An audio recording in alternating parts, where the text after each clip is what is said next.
Bienvenidos a una nueva edición de Tú Decides, un programa en el que conocemos las principales propuestas y la hoja de vida de los candidatos a la Cámara de Diputados y de Senadores. Para ello tenemos como invitado el día de hoy a César Vázquez, candidato al Senado con el número 3 por el partido político Alianza para el Progreso. Bienvenido. Hola Estuardo, muchas gracias por la oportunidad de poder comunicarnos a través de tu medio con todo Piura.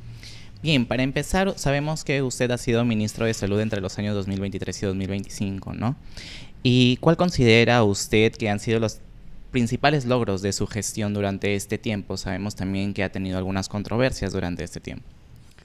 Bueno, en cuanto a los logros a nivel nacional, yo creo que una de las cosas bien importantes que me permiten hoy caminar con la frente en alto y pedir la confianza de la población está en que llegamos a niveles históricos, de récord histórico en ejecución. Históricamente se devolvía 10% del presupuesto en promedio en el sector.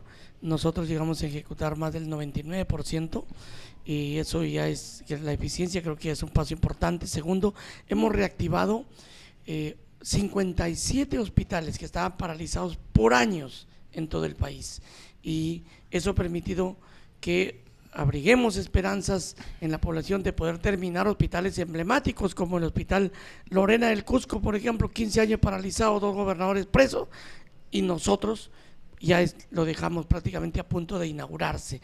Y además impulsamos inversiones históricas en 19 regiones, como aquí en Trujillo, lo que ya dejamos con contrato y en los próximos días o semanas debe estar empezándose el hospital de alta complejidad de Piura, que es un sueño anhelado que nosotros trabajamos duramente en los más de 2 años de gestión, primero para sacar el decreto supremo, luego para seleccionar el gobierno, luego hacer el roadshow internacional, que el gobierno de Reino Unido escoja la empresa, finalmente firmar el contrato y generar el presupuesto en la ley de presupuesto. Yo me fui en octubre dejando el contrato firmado y el presupuesto asegurado para este año, lo cual creo que nos permite hoy venir con la frente en alto a pedirle apoyo a la población de Piura, pero además no solo infraestructura y equipamiento, hemos logrado 8 beneficios laborales para los trabajadores y que creo que los trabajadores reconocen que sin necesidad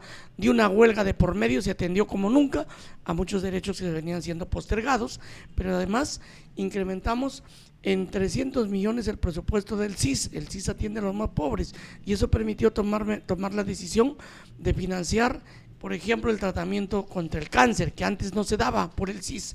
Hoy el CIS financia el tratamiento costoso del cáncer. En caso del tratamiento del cáncer de mama, para ponerte un ejemplo, cuesta 15,000 soles mensuales las pastillas y hoy, gracias a la decisión que nosotros tomamos, esas pastillas son financiadas por el CIS, además de la tecnología de punta que pudimos traer, como la cirugía robótica, la telemamografía, que puede hacer mamografías a distancia desde cualquier provincia, y eso se hizo porque duplicamos el presupuesto para la lucha contra el cáncer. Lo encontramos en 600 millones y lo dejamos en más de 1.200 millones. Creo que solo para muestra unas decisiones importantes, pero creo que algo que la población quizás no ve, pero es importante que conozca, es que dejamos 3 grandes planes a largo plazo. Todo estadista tiene que dejar planes a largo plazo. No se trata de venir inaugurar postas, que de hecho o centros o hospitales, que de hecho que lo hemos hecho. Aquí en Piura hemos inaugurado el Hospital de Castilla, el Hospital de Chulucanas, Sullana, el Faique, el San Miguel del Faique en Huancabamba, en fin. Le hemos puesto plata adicional para más trabajadores, para que opere, pero esas son cosas a mediano plazo. Las cosas a largo plazo que se hacen a través de planes visionarios, y dejamos para el Perú el Plan 1000, que está perfectamente diseñado, priorizado y que se empezó ya y tiene un avance del 20% y que no debe detenerse. El Plan Hospitales Centenarios, que son 11 hospitales que ya cumplieron más de 100 años y deben construirse de nuevo, y ya muchos están en plena ejecución, otros en terminando sus estudios, etcétera.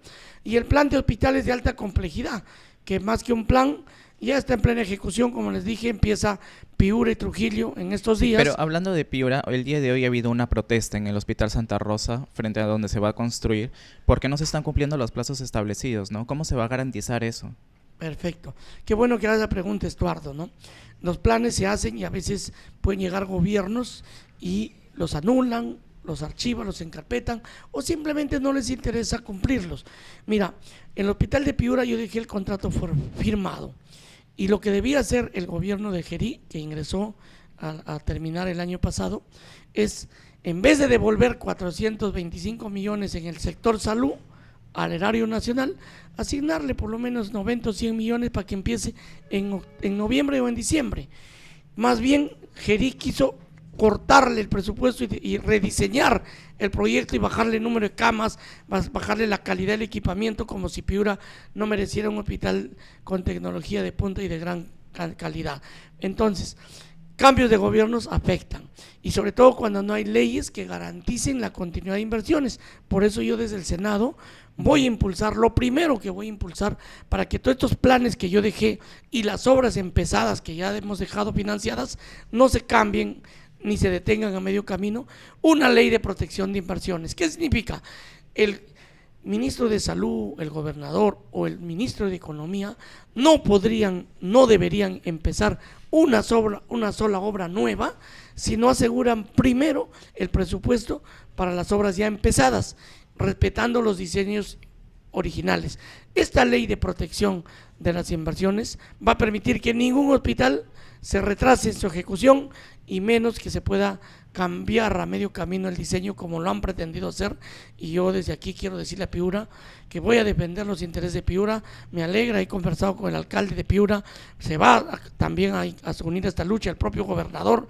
No podemos permitir que un gobierno de transición quiera venir a disminuir la calidad de los proyectos que nosotros con mucho esfuerzo en 2 años hemos implementado, no solo para Piura, hay para varias regiones del país, y creo que estos proyectos que son emblemáticos, son mega obras de alta complejidad, tienen que hacerse con una visión a 70, 80 años, no a 10, 15 años como se han hecho la mayor parte de obras, y que se inauguran y cuando comienzan a funcionar en 10 años ya están colapsados. Ajá, y en esa norma que usted menciona, ¿va a haber algún tipo de sanción para las autoridades que no continúen con los proyectos? Sin duda, lo que pretendo hacer es darle responsabilidad a través de esta ley, no solo administrativa, sino penal. ¿Por qué penal? Porque está atentando contra la salud pública. Hacemos un hospital con los estándares no sé, de Bolivia, de Haití o de cualquier país subdesarrollado, y en 10 años ya ese hospital ya vuelta se colapsó y hay que pensar en otro hospital nuevo. Eso hemos visto en varias regiones. Lo que nosotros estamos haciendo ahora a través de estos proyectos, de estos planes, es que estos hospitales sean para 70 o 80 años y cuidemos la salud a largo plazo. Funcionario, llámese ministro de Salud, porque sobre todo el Ministerio de Salud y el Ministerio de Economía tienen que ver con estas mega obras. Que no cumpla esto puede tener responsabilidad penal por atentar contra la salud pública. Bien, candidato, y usted también plantea una norma que el Estado va a cubrir la medicina que alguien compre fuera, ¿no? De cuando el hospital no cuente con este tipo de medicina. Lo que hemos podido ver en el Ministerio de Salud es lo siguiente: se creó Senares para hacer compra nacional y de ahí distribuir toda la medicina a las regiones. Los hospitales lo administran las regiones, y a veces por cualquier descoordinación o falla en la cadena logística a cualquier nivel, no llega la medicina a tiempo. El pobre paciente va, le dan su receta y sale sin medicamentos. La receta por sí sola no cura, son los medicamentos los que curan. Entonces, ¿qué es lo que proponemos nosotros? Si el hospital no tiene la medicina por cualquier falla que haya, y eso tiene que determinarse la responsabilidad, pero si el hospital no paga, no da la medicina, tiene que pagarla. El paciente no tiene por qué gastar de su bolsillo. Va con su receta, lo compra en la farmacia de frente y regresa, y el hospital tiene que devolverle esa plata. Esa es una ley que vamos a sacar nosotros, porque es obligación del Estado financiar el total de los medicamentos. Bien, candidato, vamos a una breve pausa, vamos a la franja electoral y volvemos a conversar con esta norma. Bien, seguidores, el día de hoy tenemos como invitado a César Vázquez, candidato al Senado Nacional con el número 3 por el partido político Alianza por el Progreso. Vamos a la franja electoral y volvemos.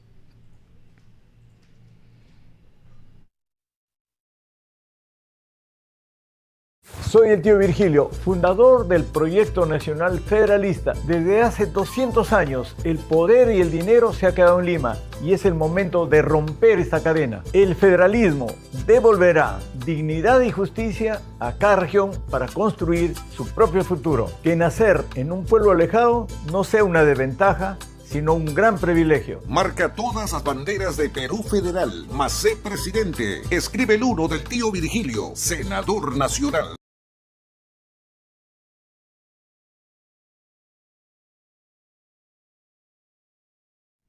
Bien, volvemos con nuestra entrevista al candidato César Vázquez, candidato al Senado Nacional con el número 3 por el partido político Alianza para el Progreso. Continuamos conversando sobre esta propuesta que usted tiene, ¿no?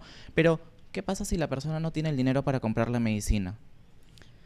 Esa es una buena pregunta. Si la persona no tiene a la farmacia para ir, está obligado, el Estado tiene que tener un fondo ahí en caja chica para que pueda ir a la farmacia frente y comprar el presupuesto. No podemos dejar que un paciente, por falta de recursos o por falta de capacidad del Estado, se vaya a casa sin recibir su tratamiento. Debe tener un fondo bajo responsabilidad, cada hospital, un fondo de caja chica para cumplir con esto. Otra pregunta también. ¿Y qué pasa? ¿En cuánto tiempo le devolverían el dinero a la persona? ¿Sería inmediato después de comprar o cuánto tiempo tomaría? Porque sabemos que hay mucha burocracia en las instituciones. Sí, lo que va a buscar esta norma es la devolución al más breve plazo. Hay que evaluar seguramente en el reglamento los pasos y optimizando obviamente todos los procedimientos para que la burocracia no sea pues la que termine ganando y el paciente se afecte, ¿no?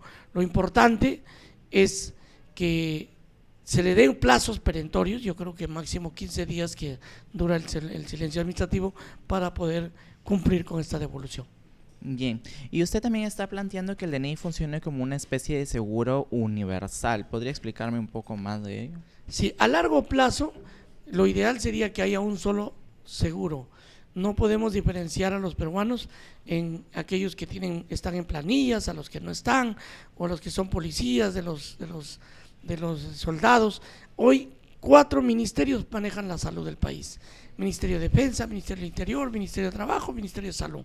4 aparatos administrativos para cumplir una única función, que es el derecho constitucional a la salud. Entonces se debería unificar y con esto se optimiza recursos y se podría usar ese presupuesto para mejorar la calidad de la atención. Pero esa es una mirada a largo plazo que no se va a hacer pues de un año a otro.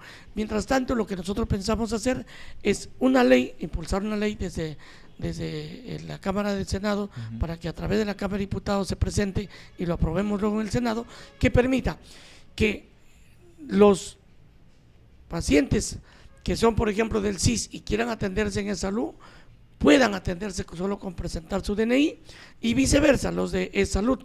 Por ejemplo, si tienen cáncer y no cubre salud esos tratamientos costosos de cáncer, puede ir al INEM y atenderse por el CIS. Pero para esto tenemos que garantizar, y esa ley tiene que garantizar, que sea el Ministerio de Economía el que devuelva inmediatamente, en un plazo también no mayor, creo a un mes, el presupuesto a el hospital que atiende y que da el medicamento al paciente. Tiene que aumentarse el presupuesto para salud. La propuesta y el plan de gobierno de APP, de Alianza para el Progreso, es que se duplique el presupuesto de salud. Normalmente hoy estamos en 3% del PBI aproximadamente. El reto de nosotros es que al terminar el gobierno podamos terminar en 6% del PBI y estar en el promedio de los estándares de Sudamérica en cuanto a la inversión en salud en los países de esta región, ¿no? Bien, y en el debate público también han surgido algunas críticas al sistema de salud actual por parte del candidato presidencial López Aliaga. Él propone también que los hospitales de la Solidaridad tengan mayor cobertura a nivel nacional. ¿Usted qué opina de estas críticas que hace él y qué aspectos considera que deben corregirse en la política sanitaria del país? Bueno, el Hospital Solidaridad seguramente en su inicio nació con la mejor intención, ¿no? Pero se ha ido luego tergiversando. Hoy por hoy es un negocio.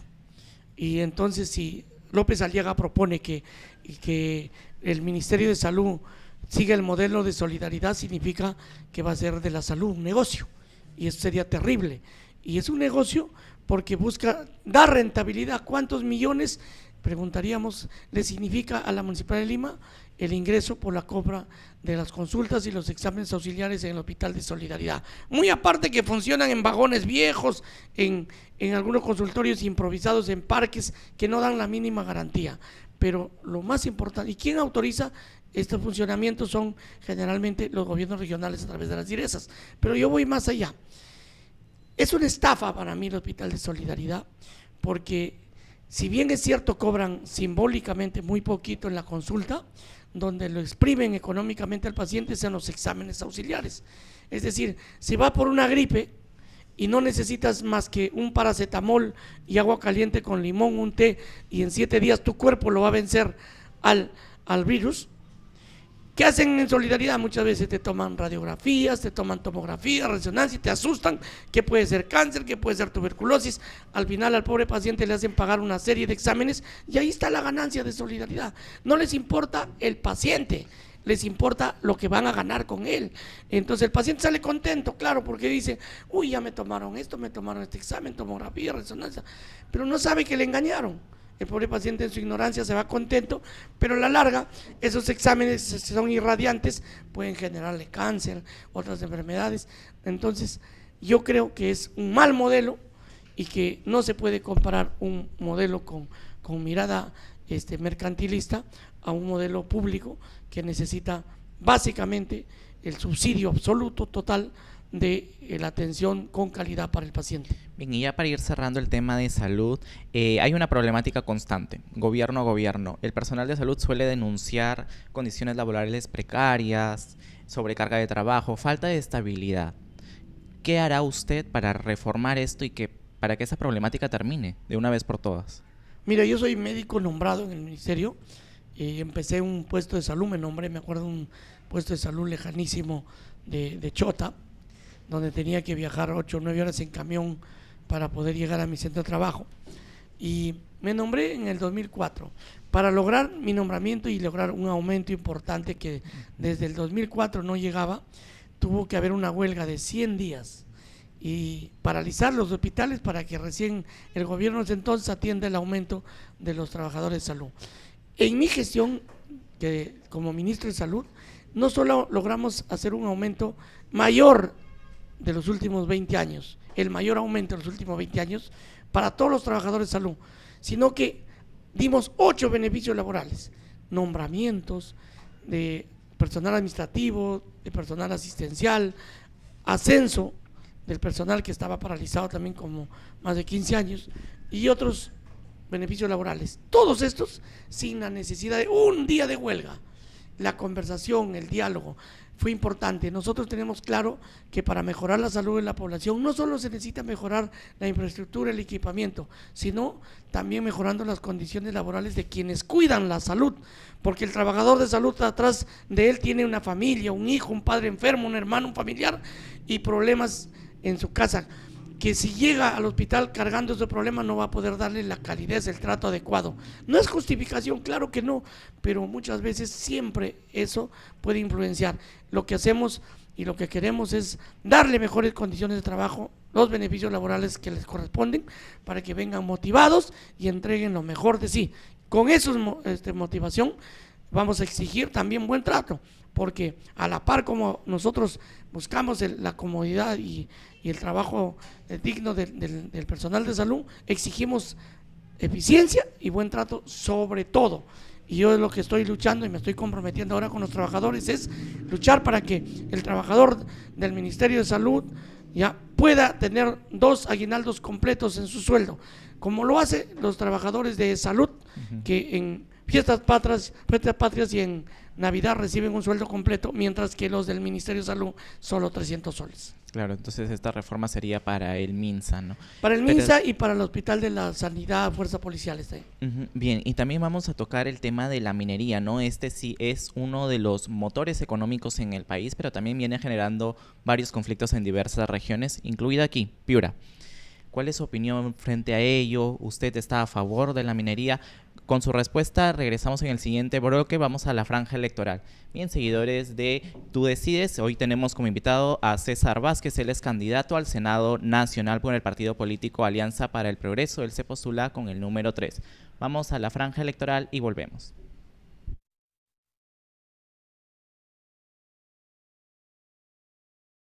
Hola, soy George Forsyth y no soy un político de discursos. Hablo de frente y actúo con decisión.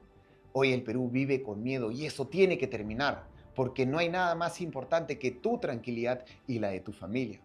Cada 5 años todos se creen expertos en seguridad ciudadana y el resultado siempre es el mismo. Yo ya me enfrenté a las mafias y lo voy a volver a hacer. Con decisión, el Perú sí puede cambiar.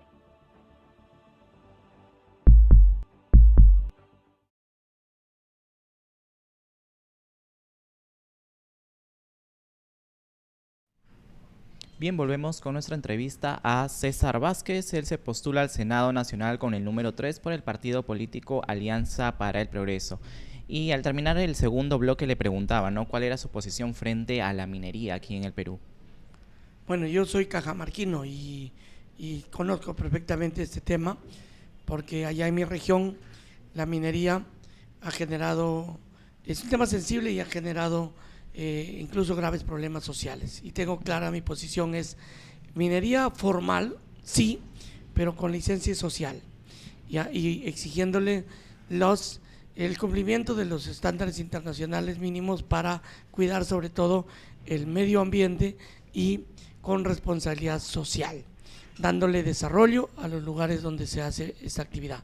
Minería ilegal, de ninguna manera, hay que combatirla. Esa es la gran responsable del crimen organizado, ¿no? En La Libertad en Patás es el ejemplo claro. La minería ilegal ha generado bandas criminales, muerte e inseguridad, no solamente ahí, sino en la región. Y ese es un hecho que el gobernador no tiene la culpa ni va a poder combatirlo. Por eso Acuña ha decidido ir a ser presidente, porque esas decisiones se combaten desde el gobierno central, mejorando la seguridad del ciudadano y poniéndole reglas claras a los mineros formales, a los mineros grandes, pero sobre todo combatiendo la minería ilegal, que además de estar al margen de la ley, contamina más que nadie. Claro, y desde el Senado, ¿qué propuestas tiene, no? ¿Usted está a favor del Reinfo? Sí. Mire, yo creo que de ninguna manera las ampliaciones deben darse, ya se ha dado bastante tiempo. Lo que sí creo es que la minería ilegal tiene que ser combatida. Yo lo que propongo es crear en las regiones donde hay esta minería ilegal una unidad de flagrancia en la fiscalía. Es decir, minero que está haciendo actividades ilegales, que está al margen de la ley haciendo actividad minera, debe ser capturado en flagrancia y en el menos tiempo posible mandado a la cárcel, no con juicios que duren años, que pueden permitir corrupción. Bien, luego también vemos que el presupuesto siempre suele quedarse en Lima, ¿no? Las mejores obras en la capital, y se olvidan a las regiones. Muchas regiones, especialmente aquí en el norte y en la Sierra Piurana, enfrentamos brechas de infraestructura y de servicios básicos, como lo es el agua y la luz. Muchos niños también en los colegios no tienen estos servicios porque en la zona no hay. ¿Qué propuestas tiene usted para enfrentar esta problemática y para que la gente, la población, tenga una mejor calidad de vida? Ese tema Alianza para el Progreso lo conoce a la perfección, porque APP es un gobierno municipalista, regionalista, nace del Perú profundo, y por eso Acuña hoy dejó de ser gobernador para ir a tentar la presidencia, porque tiene claro que el 70% del presupuesto lo maneja el gobierno central. Es decir, las grandes obras solo se pueden hacer, y las grandes decisiones solo se pueden hacer desde Palacio de Gobierno. ¿Por qué? Porque mira tú, en salud, yo he estado en el Ministerio de Salud, las obras grandes que cuestan mucho no lo va a poder hacer un gobernador regional, sin duda tiene que hacerlo el gobierno nacional, y muchas veces tiene que haber capacidad de gestión o negociación y voluntad política para que el gobierno nacional lo haga. Entonces hay que organizar. ¿Qué lo pensamos hacer nosotros? Definir funciones de manera más precisa. Por ejemplo, hoy por hoy vemos que centros y puestos de salud lo hace un municipio, lo puede hacer el gobierno regional, incluso lo hace el Ministerio de Salud. Eso no debe ser más. Obras pequeñas tiene que hacerlo el gobierno municipal, obras medianas el gobierno regional, y las grandes obras el gobierno nacional.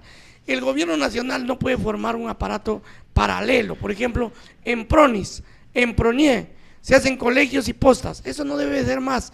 Voy a implementar una ley para que las obras pequeñas solo sea de competencia de los municipios o de los gobiernos locales, las obras medianas de los gobiernos regionales y las grandes solamente del gobierno central a través del Ministerio de Salud o quien haga a sus veces en la ejecución de inversiones. Pero no podemos repetir funciones. Hoy por hoy tenemos PRONIET, un aparato burocrático enorme, ¿para qué? Para que haga colegios, cuando se puede transferir esa plata para que lo hagan los gobiernos regionales o locales. Entonces hay que optimizar el uso de recursos y hay que descentralizar la plata. No puede seguir manejando el gobierno central el 70% del presupuesto nacional. Claro, y ahora un sector también importante es la agricultura familiar, es muy fundamental para la economía regional. ¿Qué medidas deberían adoptarse para fortalecer a los agricultores, productores pequeños? Alianza para el Progreso tiene también dentro de sus pilares de propuesta la inversión en la agricultura. No olvidemos que César Acuña es hijo de dos agricultores, madre analfabeta, padre con primer grado de transición, y él sabe cómo sufre el agricultor. Además, yo soy cajamarquino y el 66% de mi región es rural. Entonces, no bastan las obras de gran envergadura como los proyectos de irrigación enormes, que son importantes, que hay también aquí en Piura, que hay en La Libertad, en Arequipa. Son importantes, pero esos ayudan a las grandes empresas generalmente y mejoran la economía del país, porque con la agroexportación se da trabajo y hay impuestos pero ¿qué hay de ese agricultor que vive el día a día con su chacrita, con su pequeña parcela? Él no tiene apoyo del Estado, él no tiene la capacidad para competir, encima hay malas carreteras. ¿Cómo saca sus productos al mercado y compite? Creo lo que propone Alianza para el Progreso, y lo ha dicho Acuña, hay que reactivar el Banco Agrario y darle crédito a los pequeños agricultores. Hay que tener un programa nacional de pequeñas presas o pequeñas lugares de concentración de agua, ¿no? Para que estas represitas pequeñas puedan garantizar el recurso hídrico todo el año a los agricultores y puedan por lo menos alimentar bien a sus familias e intentar competir en el mercado local.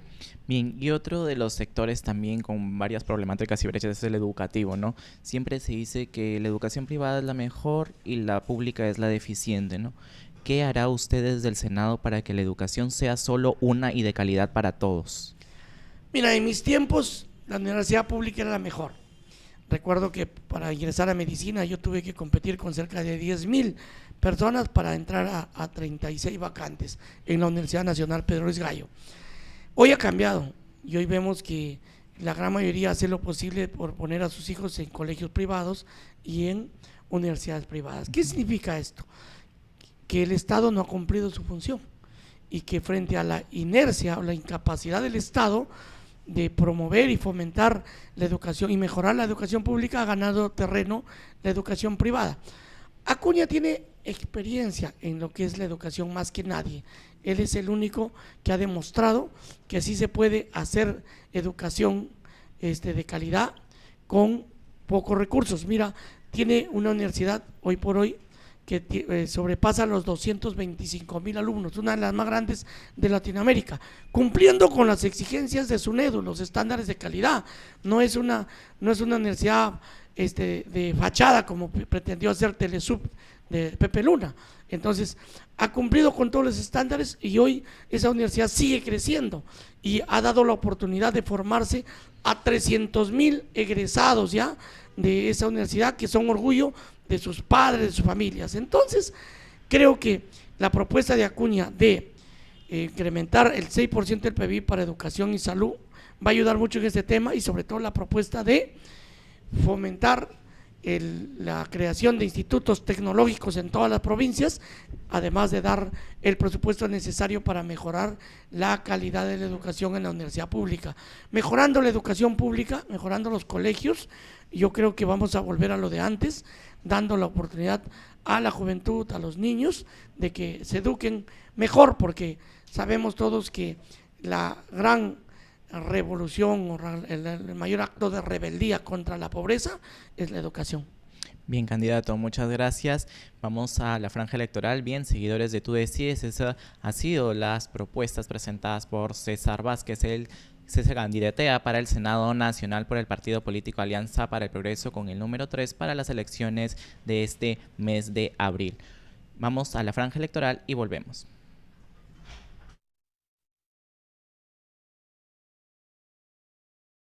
Entregaremos 2 millones de viviendas en favor de las familias que necesitan un primer hogar, de los matrimonios jóvenes y las madres solteras. Limatambo, donde estamos hoy, es un testimonio de lo que puede lograr el Estado cuando se pone las pilas y decide trabajar en favor de los peruanos de bien. Ese es mi compromiso y el compromiso de Libertad Popular, a través de un agresivo programa de edificaciones en alianza entre el sector privado y el gobierno nacional. Belaúnde, presidente. Libertad Popular.